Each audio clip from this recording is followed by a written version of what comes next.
Mama Samia mwamba wa Afrika anaupiga mwingi sana. Historia fupi.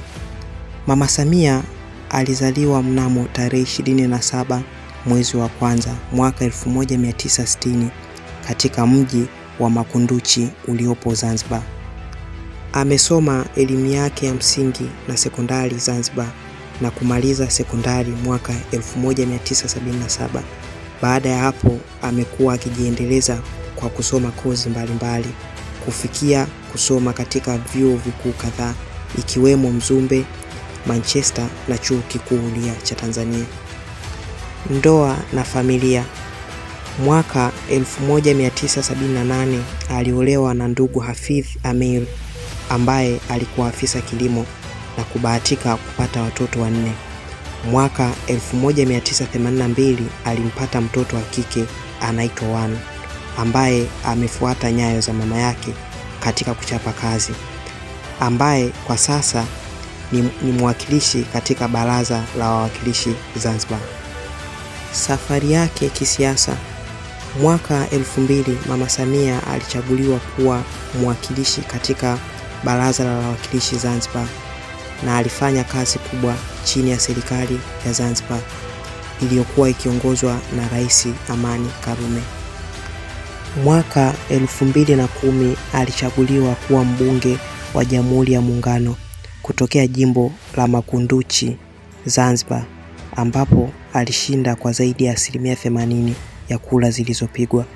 Baada ya hapo aliteuliwa kuwa waziri wa mambo ya muungano chini ya Rais Jakaya Mrisho Kalfani Kikwete. Mzee wa Msoga, tunakupenda sana. Mama Samia alishughulikia kikamilifu kero za muungano na kuleta utulivu mkubwa katika nchi na hasa Tanzania visiwani. Mwaka 2014 alichaguliwa kuwa makamu mwenyekiti wa Bunge la Katiba na hapo ndipo alipoupiga mwingi sana. Mama Samia kwa weledi wake na ukarimu alileta utulivu mkubwa katika Bunge na Katiba, ambapo alikuja na mapendekezo mbalimbali mazuri akishirikiana na bingwa wa sheria Dr. Sinde Warioba. Mwaka 2015 alichaguliwa kuwa mgombea mwenza wa hayati John Pombe Joseph Magufuli, ambapo alizunguka Tanzania bara na visiwani kukiombea kura Chama cha Mapinduzi na kutuletea ushindi mnono.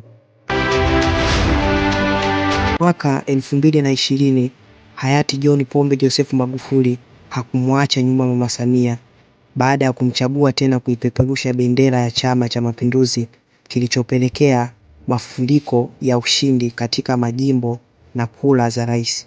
Kutokana na ule utendaji wao uliotuletea mambo mazuri wa Tanzania. Makala hii imeandikwa na Comrade Ali Mafta kwa marejeo na mtandao. Imesomwa na Tai Jowani.